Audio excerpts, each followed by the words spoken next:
sometimes when, even if I'm watching a film about adults, I perceive them, as in this case, as a coming-of-age film, in a way, because you become an adult when there's freedom that you have to handle, in a way.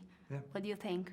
Do you think that this is the case? I think it's Very perfect. good reading, yeah. That's perfect. It's people who never grew up, and a lot of people never grow up. And they do make some progress, led by Marie, because they try. So, yes, I think you completely understand the film. It's hard to have wonderment and discovery when you're already an adult, when you already have accepted the fact that you're an adult and that you're responsible. We're responsible to our jobs, we're responsible to our spouses, to our kids. And so, I think that it's easy to lose that sense of wonderment and discovery because we have to be adults.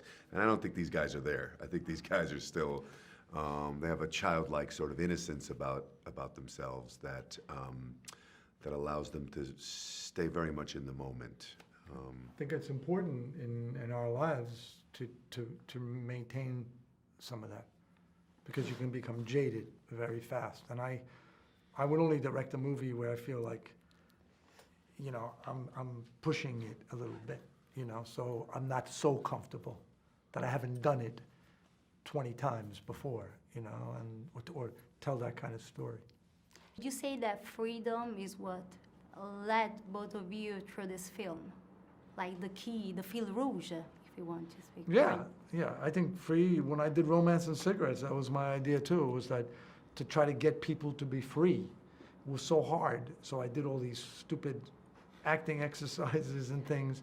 But I realized that, the amateur in us, what we do for really the love of it, if you can just touch on that occasionally, there's something, it's very tangible. Other people see it and they're like, whoa, what was that? Yeah. Because you're giving it away. You give it away. Yeah. So I like that. What do you say? Yeah, I agree. I'm just thinking about when we were rehearsing. I remember the first day of rehearsal for Romance and Cigarettes, there was this big table and there was all these incredible actors. It was John and Kate Winslet and Jimmy Gandolfini and Christopher Walken and Steve Buscemi and Eddie Izzard and all these incredible actors, and Mary Louise Parker, Susan Sarandon. And John said, all right, I want you to turn to the person next to you and just recite a line that's not yours from the script. And Jimmy stood up and he was like, what are we doing, fucking theater games? And he got really nervous. And Kate said, yeah, we're doing fucking theater games. Come on, let's go. And there was something about, he sat down, he picked a line, and I saw him like I'd never seen him before.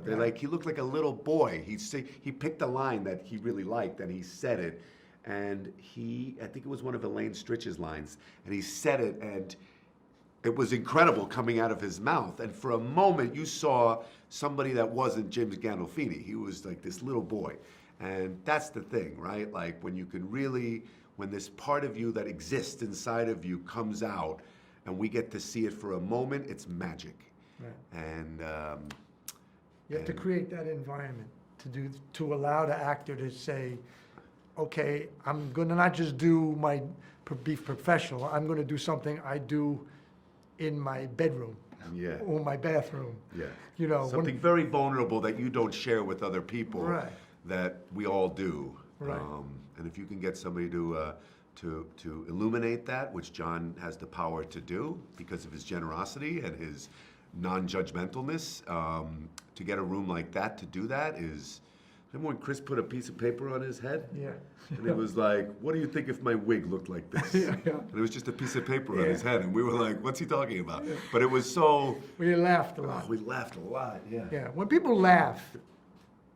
When you're allowed to laugh, and you know what I'm talking about on the set, then people can go the extra mile. Yeah. And if there's no laughter, even if it's a tragic film, then you don't get to the unconscious. That's the idea. I love that. Thank you for sharing that Okay. that we made. That's a good Thank story. you so much. Yeah, I love that. Thank you. Okay, thank you.